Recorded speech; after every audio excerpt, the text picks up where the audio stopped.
A couple of more. If you had a question, David. Quickly, what was the fallout for the two men who had, from the film, of the two men who had, who supposedly had a connection with Charlie Crist? Well, I actually said, and he told me recently that I could go on the record with this, I had a 5.5-hour coffee with Jason Wetherington. Jason Wetherington's a very complicated individual.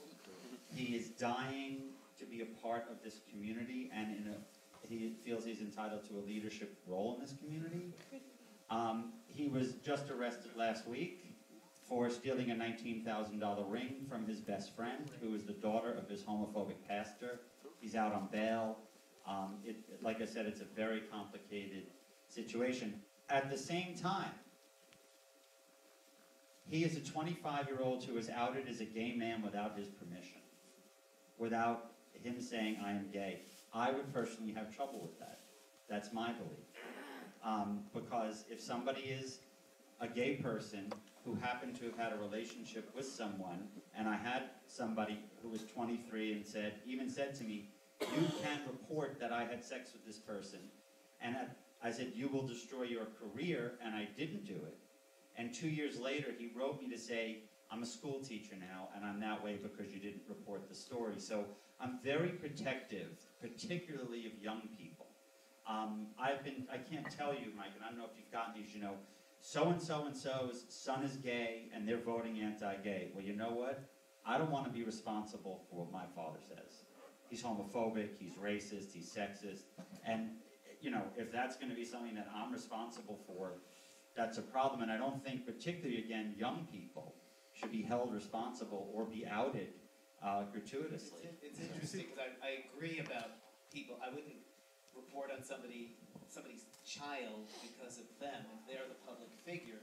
But it's interesting what you say about Charlie Crist, you know, these guys who are put forth as having been involved with him, and that both of them, not just him, but the other guy, what's it, Carlton? Bruce Carlton. Yeah, he was obviously revealed as gay too. I don't think, for me, it's about age or anything. My criteria is that they have to be a public figure. If they are leading a private life and they have not made that contract with the public, you know, to be a public figure, then I do have a problem with it. But once they are public figures, and there's a lot of things that, you know, make someone a public figure, then I think it is part of the news. They're part of the news, and details about themselves that are relevant should be reported. So we have 1, 2, 3. We're going to have to wrap it sometime. I admire the work that both of y'all have done over the years.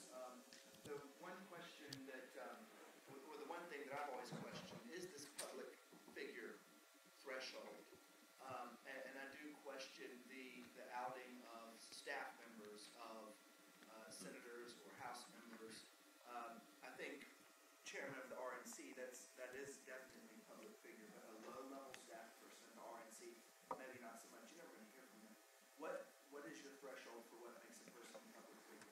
Now, this is interesting because obviously you talked about these other people in the RNC who don't meet that high threshold, right? So you thought they should be talked about.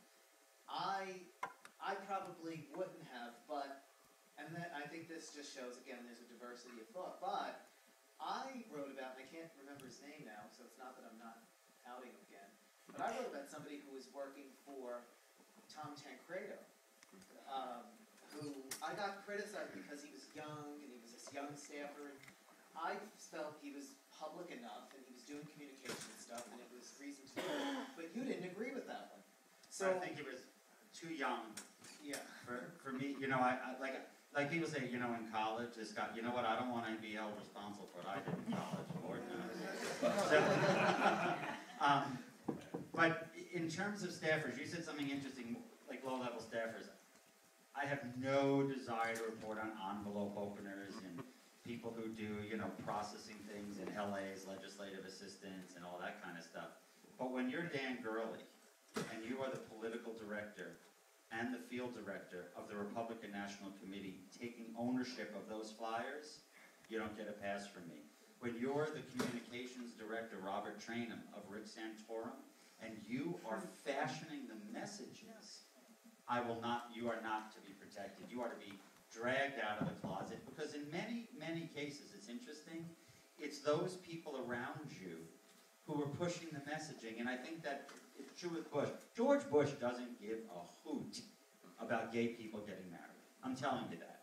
There's people who know him, even Tammy Bolin said, if I believed it was a conviction, in that speech, they moved out of the White House.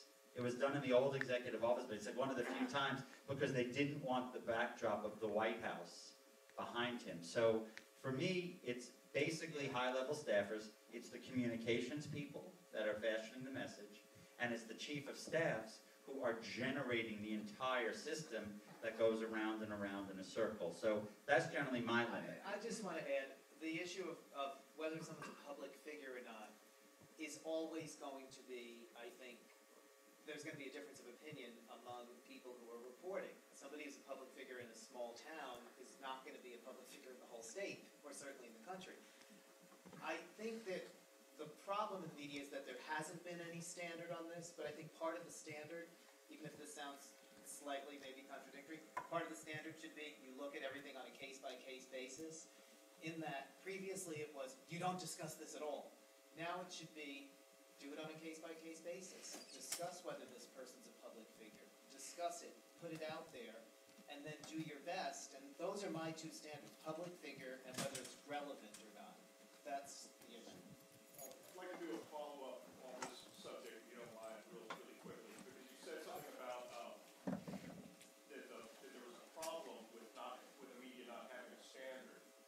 I have a personal experience with someone who was what you call low-level congressional staffer for a Republican who was pretty anti-gay and started grappling with this issue of what he was doing and what he was contributing to, even if he wasn't directly fashioning messages. And as of a few months ago, he has left for looking for work on the Democratic side of the aisle. I don't think he would have met the criteria that you're talking about, but I also don't think that his introspection would have been driven with the kind of urgency it had if it weren't for the threat of lurking out there being hunted. So is it actually a benefit that the standards are vague? I have said from the very beginning that part of the reason why, look, politicians, we see how they behave and everything. Part of the reason why they don't do a lot of things is because they're going to get exposed for doing it. And sometimes they still do it anyway, and they do get exposed. But that is a motivating factor. If you put out there that there is this one aspect of life in which the media will never report on it, a certain percentage of people will take advantage of that and use that as a way to do secretive things and get away with it. So if you say, we're never going to report on people who are gay, you're actually going to attract a lot of gay people who probably are not the best and certainly are doing some bad things, but they can cover for themselves because the media won't cover it. Once they all know, the media's going to do it. And look, I see this with the Hollywood people for sure because of Perez Hilton and everything else. Neil Patrick Harris and T.R. Knight and Ellen, all of them, Rosie, every one of them, it was because they were like, I've had it with the blogs. I've had it with the outings. I've had it with going everywhere. And, the fear of being exposed is what did it. And to me, that's great. That's part of it.